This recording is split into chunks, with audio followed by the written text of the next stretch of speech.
Yeah, that leaves us to move to the third speaker, Viktor Kremenyuk. He is the Deputy Director of the Institute for USA and Canada Studies of the Russian Academy of Sciences, also a corresponding member of the Russian Academy of Sciences, and a leading expert on strategic analysis, conflict control, and crisis management. He has been associated with IIASA for many years, and yeah, I mean, he'll talk about building bridges through negotiations. I mean, we've all witnessed the deadlock that the climate negotiations have been in over the last few years, so that's definitely a highly important step in the process to make progress.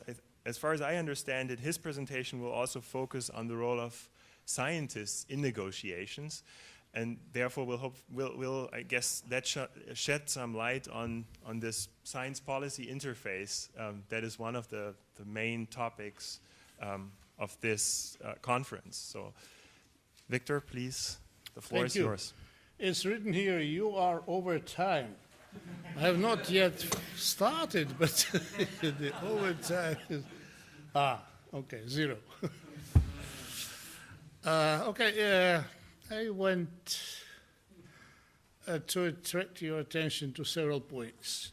Yes, negotiation was something that I was suggested to talk about, since for about 20 years I was engaged in IIASA in the program, on PIN program, the process of international negotiations, and this is my subject. But the subject, as I understand, the real subject is much wider.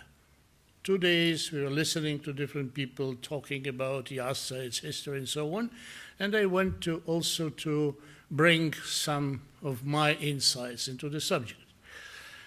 My institute was started more than 40 years ago, exactly in 1967.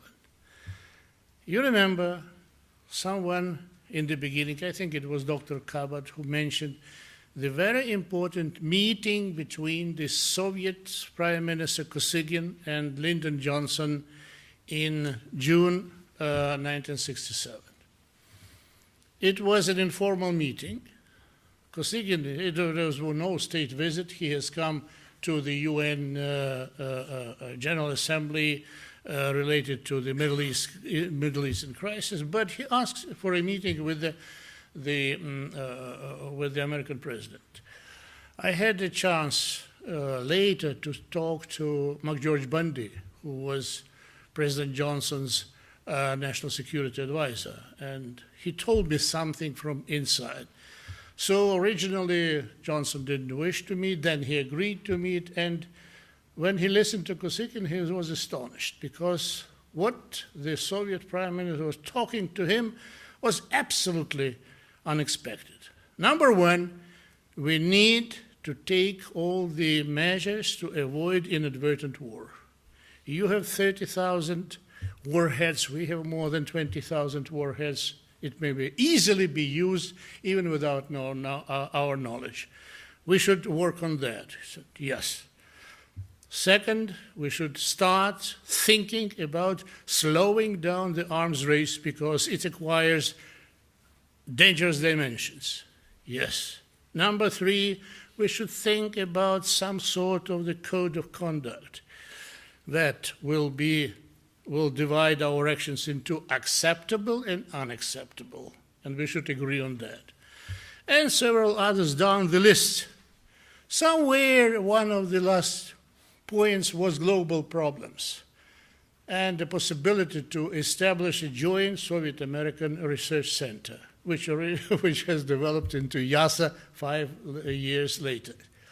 And when Kosygin came back to Moscow, he looked around and he said, who can help him in this, because the official agencies were not engaged in any research or something like that. They were engaged in Cold War politics.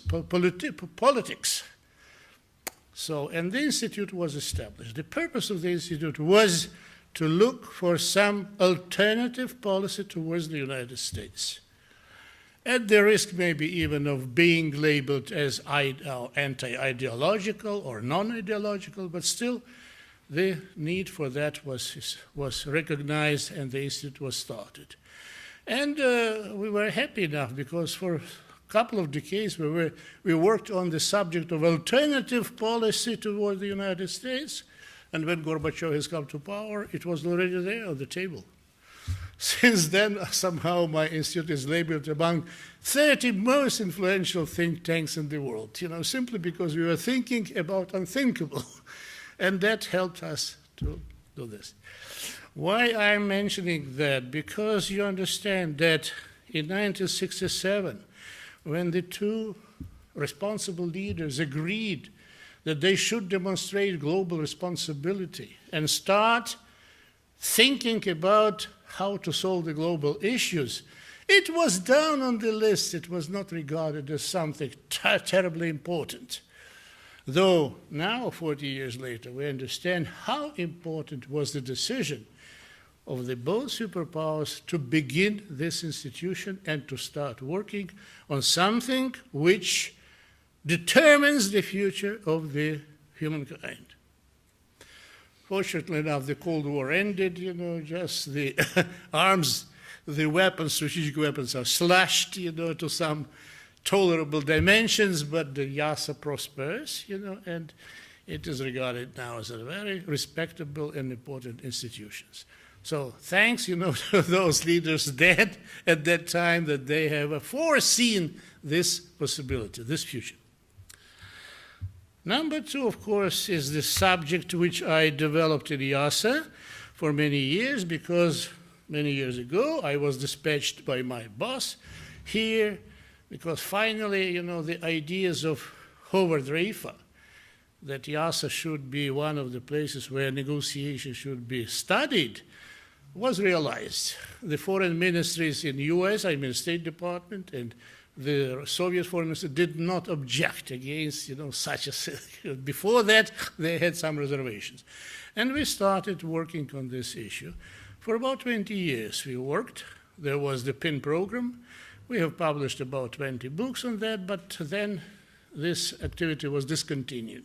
And I think, maybe it's good because we have not studied all the issues, but the problem is still why. The decision to start an institution like IIASA meant that the big leaders understood science becomes a part of the international negotiation. You cannot carry out successful negotiations without incorporating the scientific knowledge, the scientists, into the process of negotiation and decision-making. It's only when you put these things together, you may hope that there will be very responsible and competent decisions. Without that, it's impossible.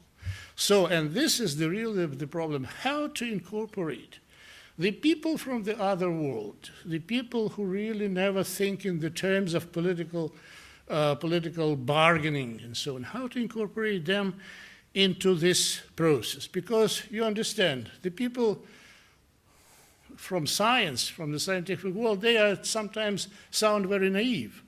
They do believe that 2 by 2 is 4, while in political life sometimes it's 5, sometimes it may be 3. It depends, Or what the boss would say. If he says that 2 by 2 is 5, then believe and fight for that.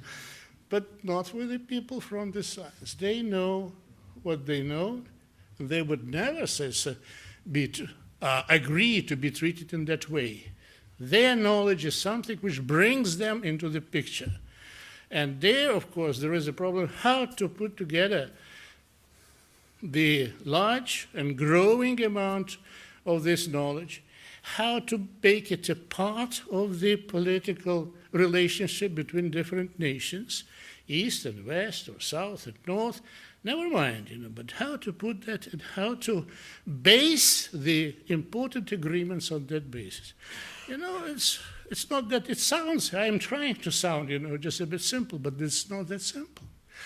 I may quote a lot of gatherings which happened during the last decades, which led to nothing, simply because, the governments or the officials were not prepared to treat the issues, very important issues, They had no qualification. They were good diplomats, they were good political leaders, but they could not solve these issues. And on the other hand, the people who could really understand these issues, they had no chance to be listened to. So the problem is really, one of the problems for IIASA further existence is to bring these two worlds together, to find the ways. I don't think that I have the magic key to this, how to answer this issue. Simply, I'm just now outlining to you the problem which exists. I say because we all want, it's our common desire, understandable, to solve the problems which exist in the current world. Problems related to food, water supply,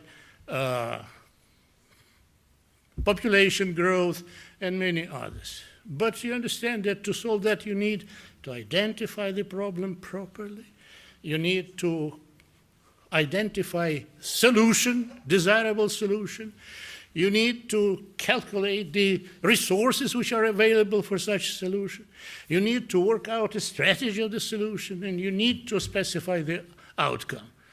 All that is part of this important global process of decision-making.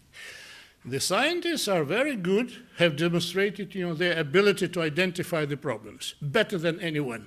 And very often it is from science comes the signals to the decision makers that, look, there are problems related to this, like Nadezhda was speaking about, her subject, or anyone here in this audience may say, there is a problem. Now, yeah, there is a problem. What solution would be desirable? Without fantasies, without, just maybe oversimplification, the solutions. And here also the scientists may prompt a possible solution. Though, of course, politics interferes here because some nations prefer some solutions, the others prefer different solutions, and it's already the task of the decision makers, of the politicians, to bring their positions closer to each other. Then resources. Which resources? Technological, intellectual, other resources. What resources have to be used?